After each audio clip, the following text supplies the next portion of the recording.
What happens when a kind-hearted teacher breaks the rules to help a struggling student and faces life-changing consequences?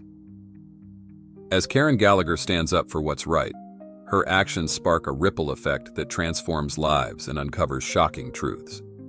Stay tuned to see how one act of kindness changes everything. Don't forget to like, comment, and subscribe for more inspiring stories. The wind howled through the narrow streets of Pine Creek, a small Minnesota town weighed down by the season's relentless snow and an equally bitter economic freeze. Snowbanks lined the roads like silent witnesses to a town divided, families struggling to make ends meet after the factory closure, and a handful of wealthier residents indulging in extravagant preparations for the holidays. Karen Gallagher, a 35-year-old middle school teacher, brushed a stray strand of auburn hair from her face as she adjusted her scarf. Her breath came out in visible puffs as she walked toward Pine Creek Middle School, where she taught 6th grade.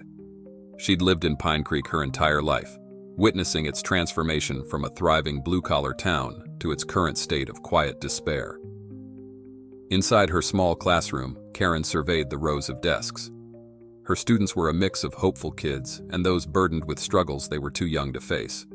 Among them sat Eli Peterson, a quiet boy with a mop of dark hair that often fell into his eyes. He avoided eye contact, preferring to hunch over his books at the back of the room. Eli's worn-out sneakers caught Karen's eye once again, the soles peeling and his socks visible through the holes. Eli had been the subject of teasing during gym class earlier in the week, his peers mocking his shoes and calling him holy moly. Karen had stepped in to stop it, her voice calm but firm as she reminded the students to treat one another with respect. But as she recalled the embarrassed flush on Eli's face, a pang of sympathy struck her heart. During the day, Karen tried to engage Eli in a private conversation. "Eli," she began softly, crouching beside his desk, "is everything okay? You've been quieter than usual lately." Eli hesitated, his hands clutching the edges of his desk. Finally, he mumbled, "It's fine, Miss Gallagher. Really." Karen wasn't convinced. "If you ever need to talk or need help, you can tell me," she said, her tone encouraging. Eli nodded but avoided her gaze, and Karen decided not to press him further. Later that afternoon, Karen noticed Eli walking home. His thin coat barely protected him from the biting wind, and his breath formed clouds in the freezing air. She watched as he trudged through the snow, his head bowed against the elements. The sight stayed with her, a silent question gnawing at her mind. How can I help him without overstepping? Karen spent the evening discussing the matter with her mother, Martha Gallagher, a retired nurse known for her sage advice. Over a cup of tea, Martha listened intently. "Karen, sometimes the right thing isn't the easiest thing," she said, her voice calm but firm. "Rules are important, sure, but so is knowing when to follow your heart." Karen nodded, the weight of her thoughts heavy on her shoulders. Eli's shy smile and worn-out shoes haunted her as she lay awake that night, staring at the frost-covered window. The town might have been frozen, but the warmth of kindness was something she could still offer. Karen sat at the kitchen table, staring at her untouched cup of tea. The warmth of the room, filled with the familiar sense of Martha's cooking, contrasted with the storm raging in her mind. Across from her, her mother, Martha Gallagher, was peeling potatoes with the practiced ease of someone who had spent years providing for her family. "Something's on your mind," Martha said without looking up. Karen sighed, pushing her tea aside. "There's a boy in my class, Eli. He's struggling, more than I realized." She hesitated before adding, "I want to help him, but I don't know if it's the right thing to do." Martha set the potato down, her eyes meeting Karen's with calm determination. "When has doing the right thing ever been easy?" Karen chuckled bitterly. "This is different, Mom. The school has policies. No personal gifts, no special treatment. If I step out of line, I could lose my job." Martha leaned back in her chair, her face softening. "Karen, when you were Eli's age, do you remember how hard it was for us? There were winters when we couldn't afford boots for you, but someone, a neighbor, a stranger, always seemed to lend a hand. Rules are important, sure, but sometimes you have to ask yourself, what matters more, the rule or the reason?" Karen nodded slowly, the weight of Martha's words sinking in. She thought back to her own childhood, the lean years when Martha worked double shifts as a nurse to make ends meet. Those memories made her feel an even stronger connection to Eli and his struggles. The next morning, Karen arrived at school early, determined to keep her emotions in check. As she tidied up her desk, she noticed a crumpled piece of paper near Eli's desk. Curiosity piqued, she picked it up, smoothing the wrinkles to reveal a letter written in a child's careful scrawl. "Dear Santa, I don't need toys this year. Could you please bring my dad some warm boots? He needs them for when he's out looking for work. Thank you, Eli." Karen's heart clenched as she reread the words. Eli hadn't asked for anything for himself, only for his father. The simplicity and selflessness of the letter tugged at her soul. That afternoon, after the final bell rang and the last student left, Karen found herself standing outside Whitmore's shoe store.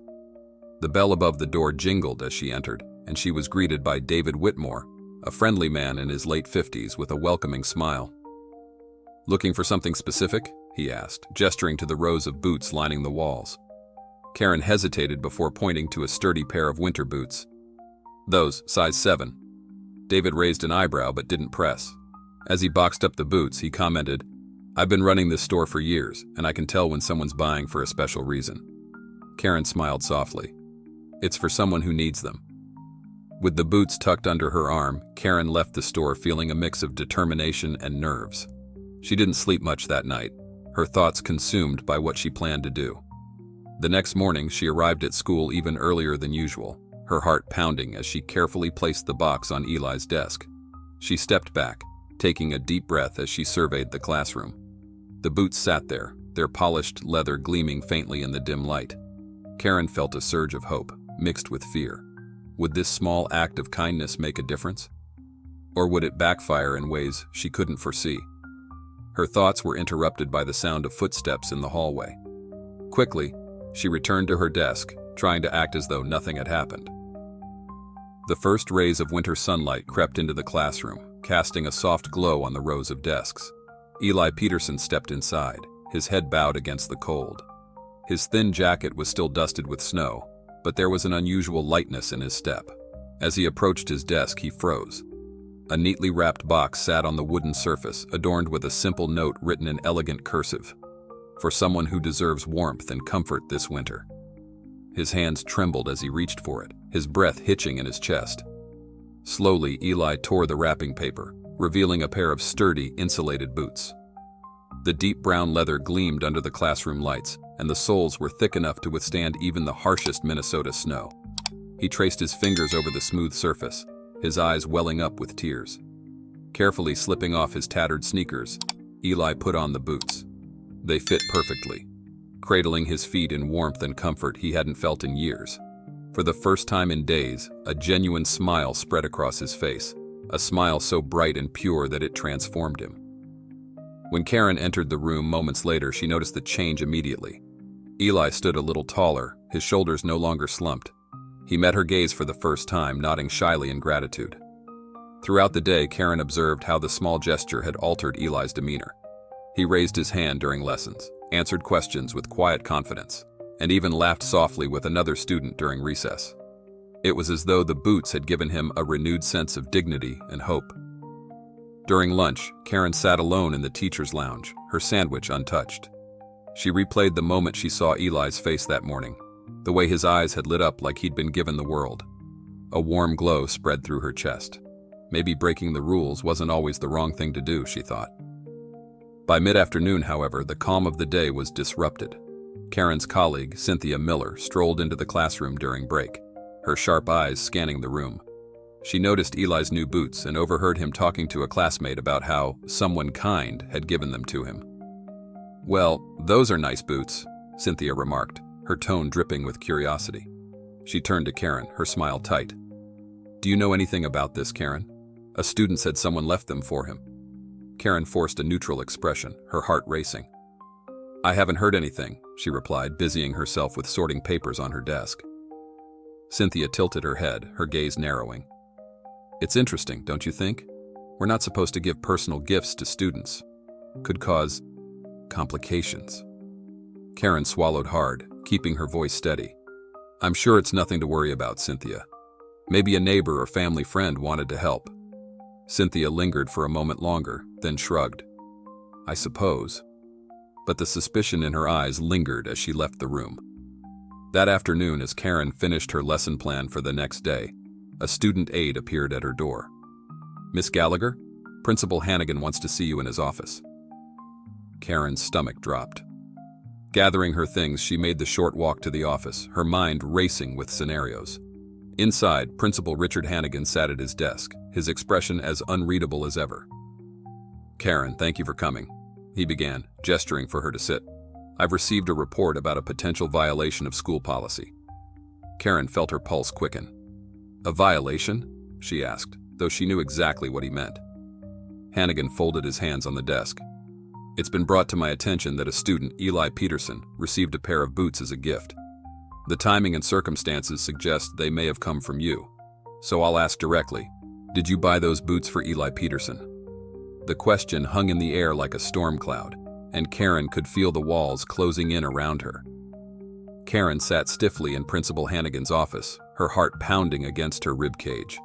The sound of the ticking clock on the wall was deafening as she waited for him to speak. Finally, Hannigan sighed, folding his hands on the desk. "I appreciate your honesty, Karen," he began, his tone measured. "And I don't doubt your intentions were noble. But this is a serious matter. By purchasing those boots for Eli, you violated a clear school policy designed to prevent favoritism and maintain professional boundaries." Karen's voice trembled but held steady. "It wasn't about favoritism," she said, meeting his gaze. "It was about helping a child who needed it. Eli walks to school every day in shoes that barely hold together. I couldn't stand by and do nothing." Hannigan leaned back in his chair, his expression softening slightly. "I understand, Karen, I do. But rules exist for a reason. If we make exceptions, no matter how well-intentioned, we risk undermining the structure that holds this institution together." Karen's lips pressed into a thin line. "And what about humanity, Principal Hannigan? Should rules always take precedence over compassion?" The room fell silent. Hannigan exhaled deeply, rubbing his temples. "Karen, I'm required to escalate this to the school board. You'll receive a formal notice about a disciplinary hearing. Until then, I advise you to refrain from discussing this matter with anyone else." Karen nodded stiffly, swallowing the lump in her throat. She knew this moment could define the trajectory of her career, but she couldn't bring herself to regret her actions. That evening, Karen sat at the kitchen table, her hands cradling a mug of tea that had long gone cold. Her mother, Martha, sat across from her, watching her daughter with concern. "They're going to hold a hearing," Karen said flatly. "I could lose my job over this." Martha reached across the table, placing a reassuring hand over Karen's. "You've always been someone who stands up for what's right, Karen. That's not something to be ashamed of." Karen's eyes brimmed with tears. "What if I made things worse? What if I ruined everything for Eli, for myself?" Martha's voice was calm but resolute. "A clear conscience, my dear, is worth more than anyone's approval. You did what you believed was right, and that matters more than rules or reputations." Karen managed a small, grateful smile. Her mother's words were a balm to her troubled mind, but the weight of the looming hearing still pressed heavily on her shoulders. Over the next few days, word of Karen's gesture spread through the school. Some parents and staff praised her generosity, calling her a hero for helping a student in need. Others criticized her for overstepping boundaries, claiming she had acted irresponsibly. Eli remained blissfully unaware of the controversy swirling around him. On Wednesday morning, Karen found a folded piece of notebook paper on her desk. She opened it to find a child's handwriting. "Dear Miss Gallagher, you've made this the best Christmas ever for me and my dad. I'll never forget this. Love, Eli." Tears filled Karen's eyes as she read the note. Despite everything, she felt a sense of validation. Eli's words reaffirmed that her choice had made a difference, however small. Later that afternoon, an official envelope arrived in her mailbox. Karen's hands trembled as she opened it, her eyes scanning the formal language. "Notice of disciplinary hearing. You are required to attend a hearing to address your recent violation of school policy." Her breath caught in her throat. The gravity of the situation was undeniable now. She set the letter down on the table, staring at it for a long moment. "Did I ruin my career for doing the right thing?" she whispered to herself, the question hanging in the air like a heavy cloud. The morning air was crisp as Karen arranged books on her desk, preparing for the day ahead. The soft hum of students filing into the building filled the hallways. As she reached for her lesson plan, a soft knock at the classroom door interrupted her thoughts. Standing there was a man she didn't recognize, tall and lean, with weathered features and a coat that looked as though it had seen too many winters. His eyes held a quiet humility as he cleared his throat. "Miss Gallagher?" he asked, his voice tinged with hesitation. Karen nodded, stepping toward him. "Yes, how can I help you?" "I'm Michael Peterson," he said, glancing down as if searching for the right words. "Eli's father. I was hoping to speak with you for a moment, if you have time." Karen gestured toward the small meeting room down the hall. "Of course, Mr. Peterson, this way." In the quiet room, Michael sat across from Karen, wringing his hands together. For a moment, he seemed at a loss for words. Then, taking a deep breath, he began. I don't even know where to start," he said. "But I needed to thank you. Those boots you gave Eli, they're more than just boots to us." Karen opened her mouth to respond, but Michael held up a hand. "Please, let me finish," he said, his voice cracking slightly. "I've been trying so hard to give Eli a decent life since the factory shut down. But it feels like no matter what I do, I'm always falling short. Watching him walk to school in those old shoes, it broke something in me. And then you, someone who didn't have to, stepped in and gave him something I couldn't." His eyes glistened as he met her gaze. "You've given my son more than warmth. You've given him hope. And for that, I'll never be able to repay you." Karen's throat tightened as she listened. "Mr. Peterson, Call me Michael," he interrupted gently. She smiled softly. "Michael, I didn't do it for thanks. I did it because Eli deserves to feel cared for." Michael nodded, his gratitude evident. "Well, you've done more than you know." Their conversation shifted as Michael shared more about his struggles.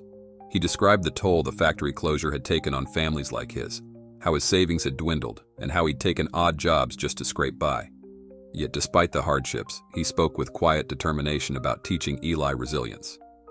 "I tell him every day," Michael said, "that the world can be tough, but we can't let it break us. Your kindness, it's proof that there's still good out there, even when things seem bleak."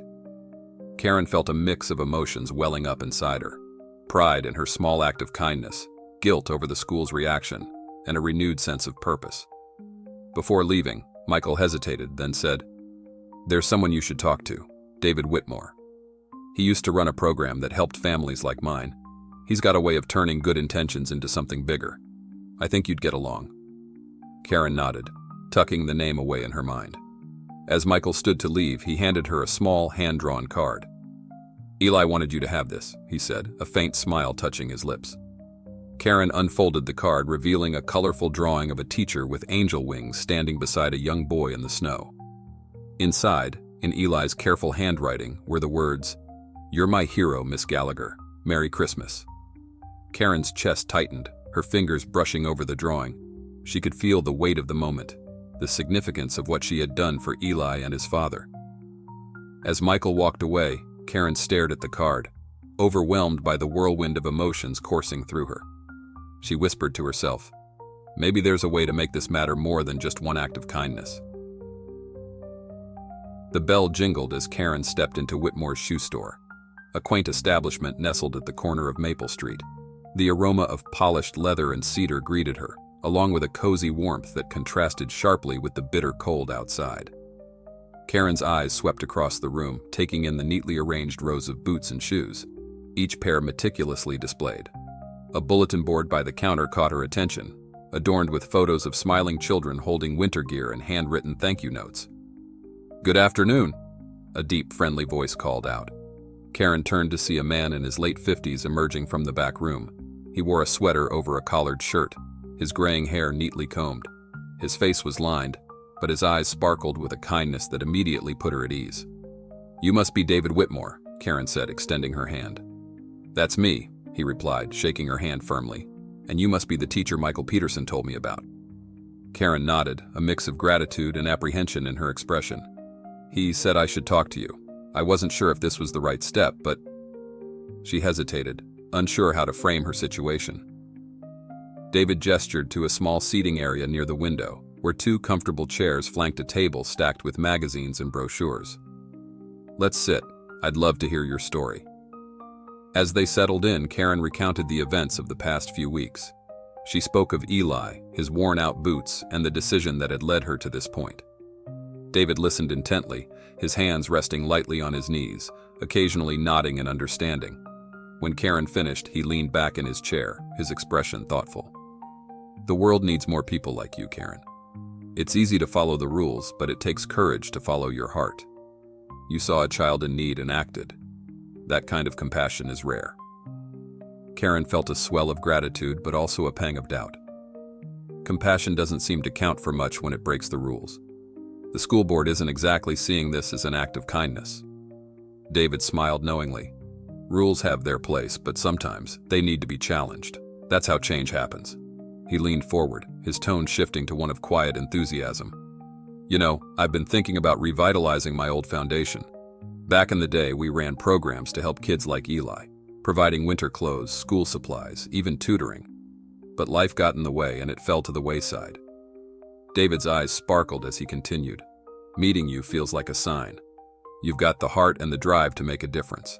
If you're willing, I'd like you to help me rebuild this initiative. Karen's breath caught.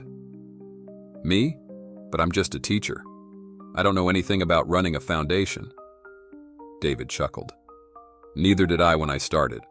Life pushes us in directions we don't expect, but often those are the paths we're meant to take. Besides, who better to understand the needs of kids than someone who's been in the trenches with them? Karen sat back, the weight of his words sinking in. The idea was tempting. A chance to help not just Eli, but countless other children. Yet a part of her clung to the familiarity of the classroom, to the identity she had built as a teacher. The classroom has always been my home, she said softly. I don't know if I'm ready for something so different. David nodded, his expression understanding. It's a big decision. Take your time to think it over. Here, he said, handing her a business card with the foundation's name and address. We're meeting next week to discuss the relaunch. You're welcome to join us. As Karen left the store, her mind buzzed with conflicting thoughts.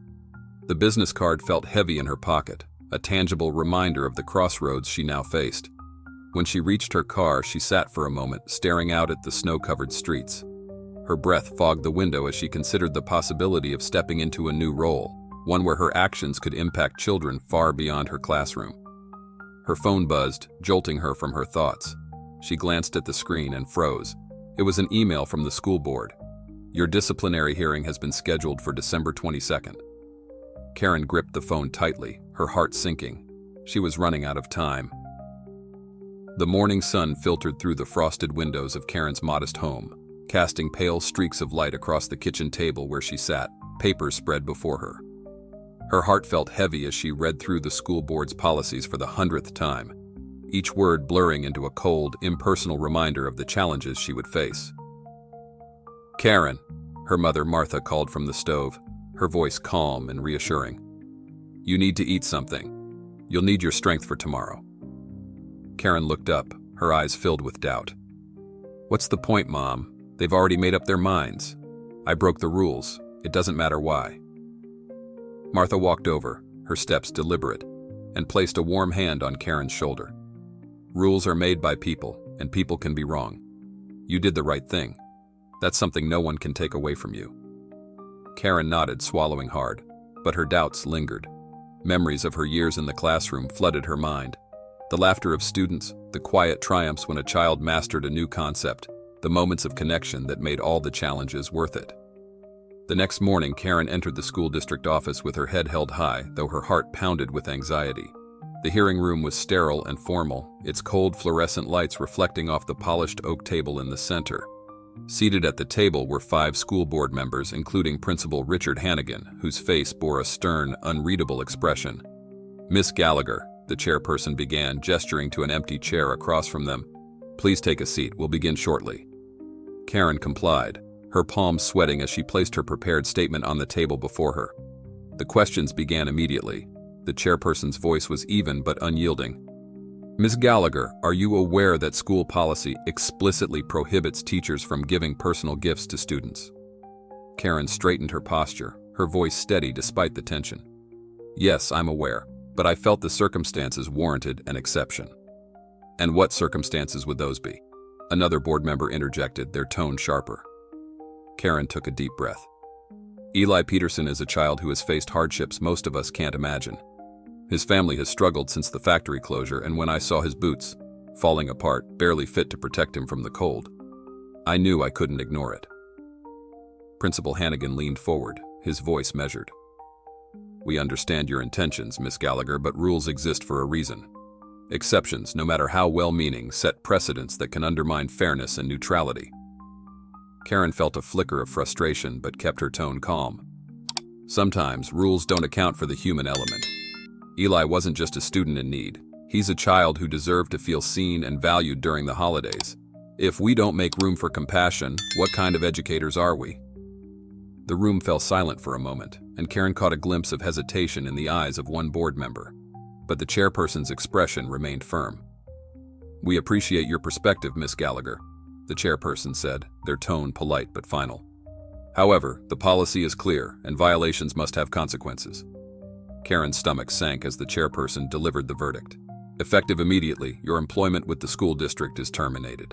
This decision will be formally documented, and you will receive the necessary paperwork by the end of the day. Karen nodded, her throat tight as she fought back tears. Thank you for your time, she said, rising from her seat with as much dignity as she could muster. As Karen exited the building, the crisp winter air hit her face, a harsh contrast to the suffocating tension of the hearing room. Her emotions swirled, disbelief, anger, sadness, but also a strange sense of resolve. She had done what she believed was right, and she would stand by that decision. Her phone buzzed in her pocket, pulling her from her thoughts. She glanced at the screen and saw a message from David Whitmore. I have an idea. Can we meet tomorrow? Karen's heart quickened. Perhaps this was the beginning of something new. The crisp morning air carried a sense of renewal as Karen stepped into David Whitmore's foundation office. Though modest in size, the space radiated warmth.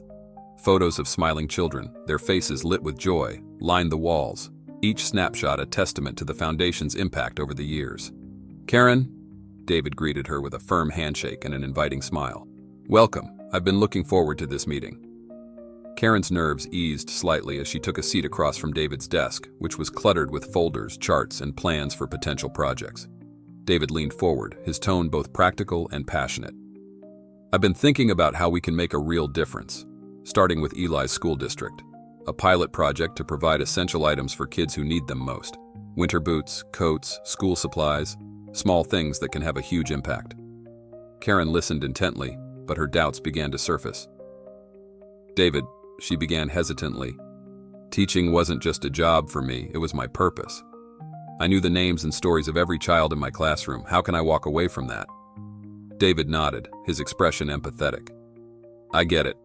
Teaching shaped who you are, just like corporate life shaped me before I left it behind. But this isn't about walking away from helping children. It's about expanding your reach. Imagine how many Elis you could help on a larger scale. Karen sat back, considering his words. The idea was both daunting and exhilarating. By the end of the meeting, Karen agreed to help with the pilot project on a trial basis. Together, they brainstormed ideas for a winter supply drive, settling on a plan to involve the local community. Karen threw herself into the project with a mix of determination and trepidation. She reached out to local businesses, friends, and former colleagues for support. Michael Peterson eagerly volunteered to assist, his heartfelt story inspiring donations and rallying others to the cause. This isn't just about Eli, Michael said at a community meeting. It's about showing every child in our town that they matter.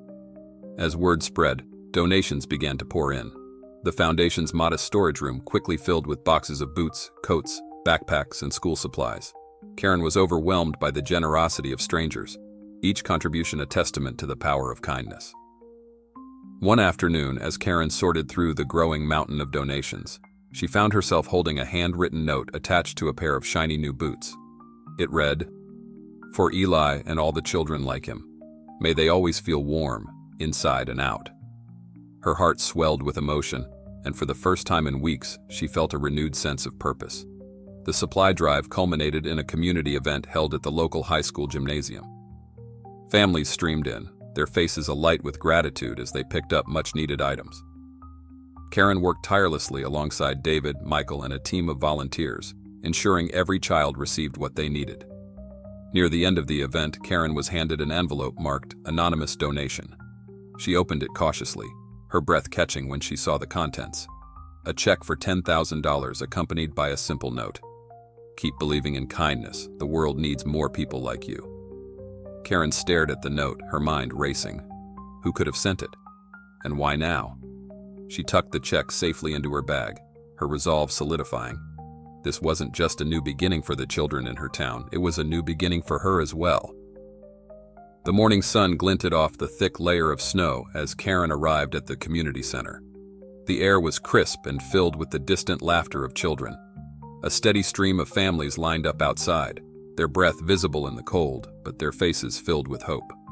Volunteers bustled about, carrying boxes of coats, boots, and backpacks into the main hall. Karen took a moment to absorb the scene. This was it, the culmination of weeks of hard work, a project that had grown far beyond her initial expectations.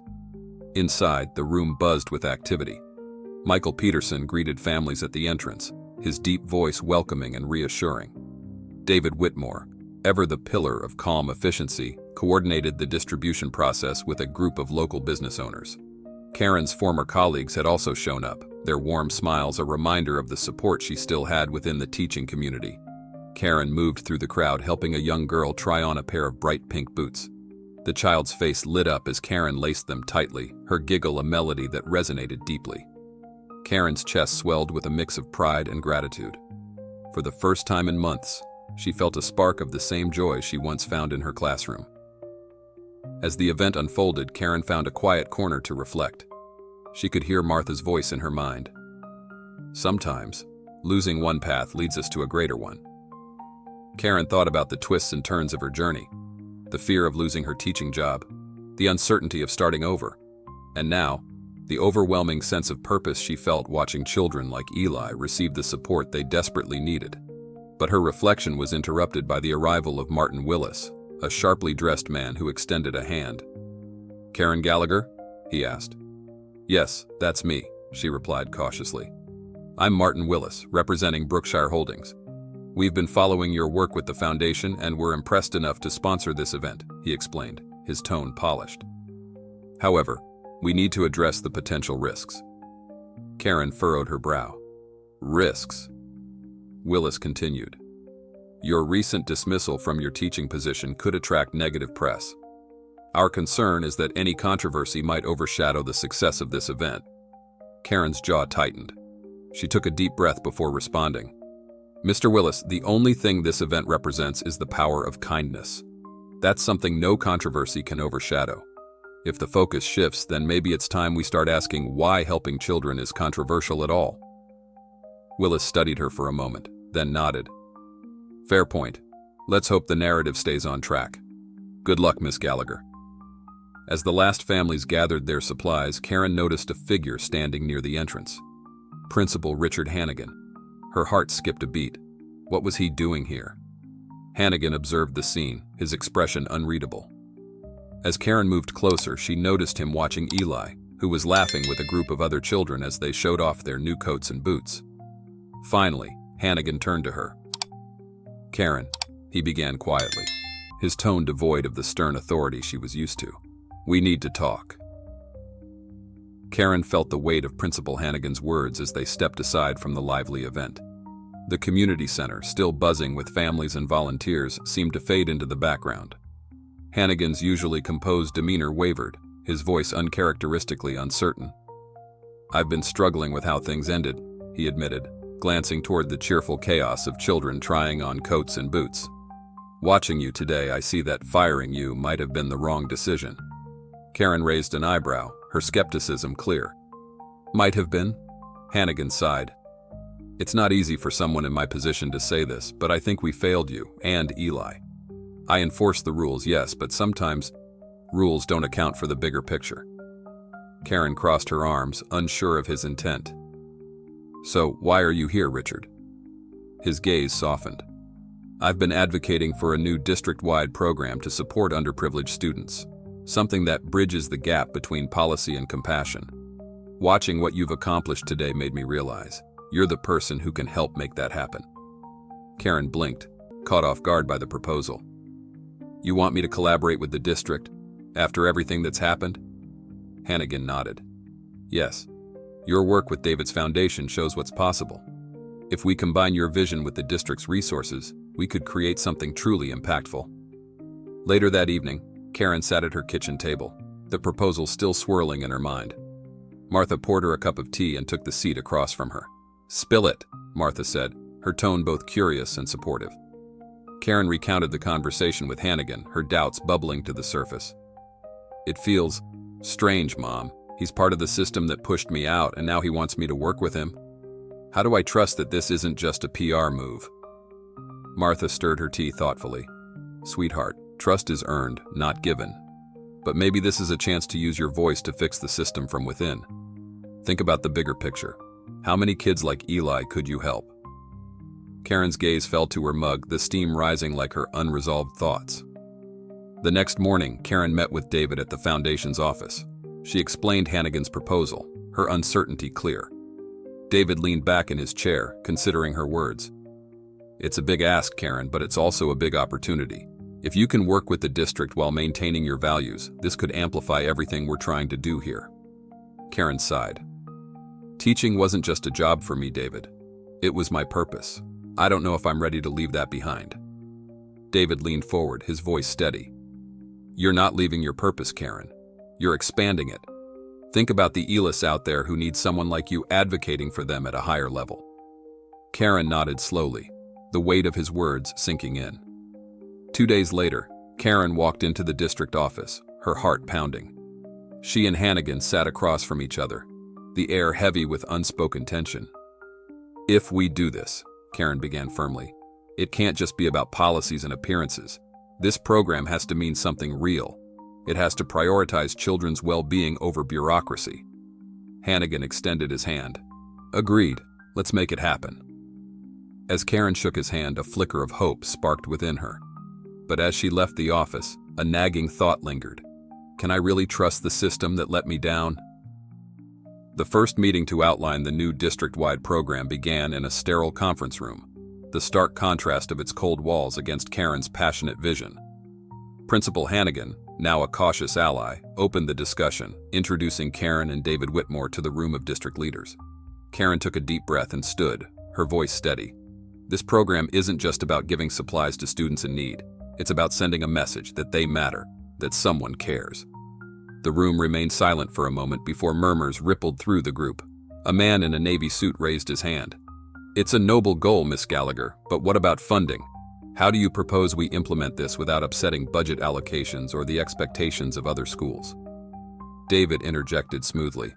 That's where the foundation comes in. We're prepared to provide resources and work alongside the district to ensure this program runs efficiently. His confidence seemed to ease some of the tension, but the underlying skepticism lingered. Over the next few weeks, Karen and David worked tirelessly to launch a pilot project at Eli's school. They coordinated with teachers, parents, and volunteers, creating a comprehensive plan that extended beyond distributing supplies. Karen introduced mentoring sessions, pairing community members with students to provide guidance and support. On the day of the pilot project's first distribution, the school's gym buzzed with activity. Karen watched as children tried on winter coats and boots, their faces lighting up with joy. Parents approached her with tearful gratitude, sharing stories of their struggles and resilience. One mother, clutching her young daughter's hand, said, "You have no idea what this means to us. My kids have been sharing a single pair of boots all winter." Karen's heart swelled with both pride and sorrow. She responded gently, "I'm just glad we could help. Your family deserves warmth and comfort just like anyone else."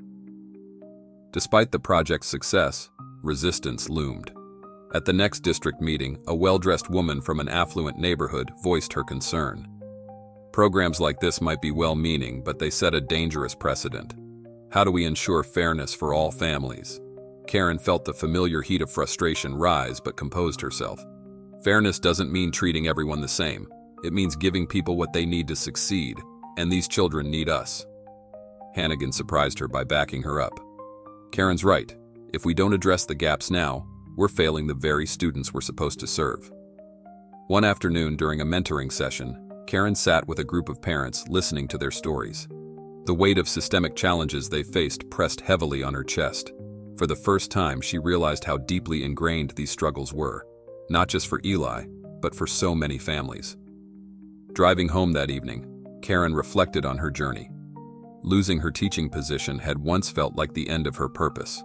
Now, as she watched the foundation grow, she saw it as a new beginning, a chance to make a larger impact. As she settled into her living room, Karen sifted through a stack of papers from the day. Among them was a letter from a student at another school in the district. The shaky handwriting read, "Dear Miss Gallagher, I heard about what you're doing. I wish someone like you was at my school. We feel forgotten here." Tears welled up in Karen's eyes. She whispered to herself, "Forgotten? Not anymore." The echoes of laughter and conversation filled the hallways of Eli's school as the pilot program reached its final stages. For the first time in months, classrooms brimmed with energy, and even the quieter students found their voices. Teachers noted a remarkable improvement in attendance and engagement, crediting the program for providing both practical support and emotional encouragement to students. Karen stood at the center of it all, watching as volunteers handed out supplies and students eagerly participated in mentoring sessions. The sight filled her with pride, but also a deep sense of responsibility. This wasn't just about helping a few kids, it was about reshaping a community. Word of the program's success spread quickly. Local businesses began reaching out to David's foundation, offering funding and resources. Even Martin Willis, the corporate sponsor who had once been hesitant, stepped forward with a sizable donation. "We've been wrong about this," Martin admitted during a meeting with Karen and David. "Your work here is proving what's possible when we invest in people, not just policies." The district, initially cautious, approved expanding the program to other schools. Karen was tasked with leading the initiative, a role that both excited and intimidated her. As she drafted plans and coordinated meetings, she realized how far she'd come from her days in the classroom. One evening, as Karen sorted through paperwork at her dining table, her mother, Martha, brought over 2 steaming mugs of tea. "You've been at this for hours," Martha chided gently. "Take a moment to breathe." Karen smiled but shook her head. "I can't stop now, there's so much to do." Martha sat down across from her, the warmth of her presence grounding Karen. "You know, I was worried when you left teaching. I thought you might lose the part of yourself that made you so special in that classroom. But watching you now, I see that you found something even greater." Karen paused, her fingers lingering on a stack of notes. "I miss it sometimes. Teaching was my purpose. But I've learned that purpose doesn't have to stay in one place. It can grow. Change." The growth of the program brought more than just resources. It brought a sense of hope. At an assembly celebrating the initiative's success, parents and students shared their gratitude. Michael Peterson, his voice steady but emotional, addressed the crowd. "This program isn't just about supplies," he said. "It's about giving kids like Eli a chance to believe in themselves. And that's something you can't put a price on." As applause filled the room, Karen felt a surge of emotion. She had doubted herself so many times, yet here she was, standing on the other side of those doubts, watching her work transform lives. Later that week, during a district meeting, Karen received an envelope marked "Confidential."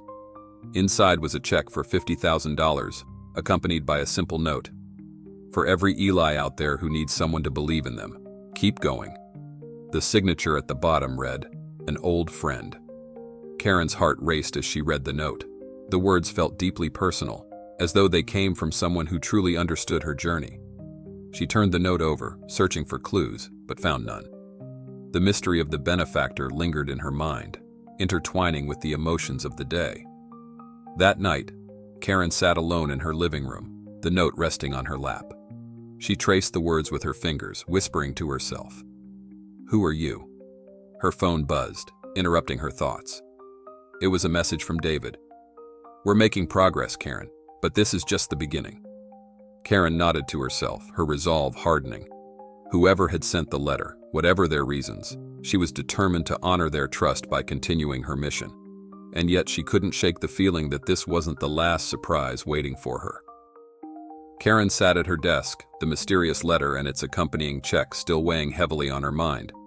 She traced the signature, "An old friend," and wondered who could have possibly sent such a generous gift. Her curiosity gnawed at her until she decided to investigate. Karen called David and Principal Hannigan, hoping one of them might have insight, but both were just as baffled as she was. "Whoever it is," David said thoughtfully, "they must believe deeply in what you're doing." A week later, Karen followed a lead to a small law firm in the neighboring town where the letter had been mailed. The receptionist directed her to a modest office. Karen's heart skipped a beat when she opened the door and saw Michael Peterson standing inside. "Michael?" she asked, confused. "What are you doing here?" Michael stood up, a mixture of nervousness and gratitude in his expression. "I wanted to explain everything," he began. "The donation isn't from me, it's from my father, Eli's grandfather." Karen's eyes widened. Michael had never mentioned his father before. "For years, we were estranged," Michael continued. "He couldn't understand why I stayed here after the factory closed. He wanted me to move back to the city, but I couldn't uproot Eli. We lost touch. Until recently." Michael explained that his father had read about Karen's program in a local newspaper and had been deeply moved by her story. "He saw what I couldn't at first," Michael admitted, his voice thick with emotion. "He saw the power of what you did for Eli, and for me. Your kindness didn't just change our lives, it brought our family back together." Karen felt tears welling in her eyes. She realized that the ripple effect of her actions had reached farther than she ever imagined. "Michael," she said softly, "this isn't just about me. It's about all of us, choosing to believe in something better." Weeks later, Karen stood with David and Principal Hannigan at the ribbon-cutting ceremony for the district-wide program. The event was buzzing with excitement as children, parents, and community members gathered to celebrate.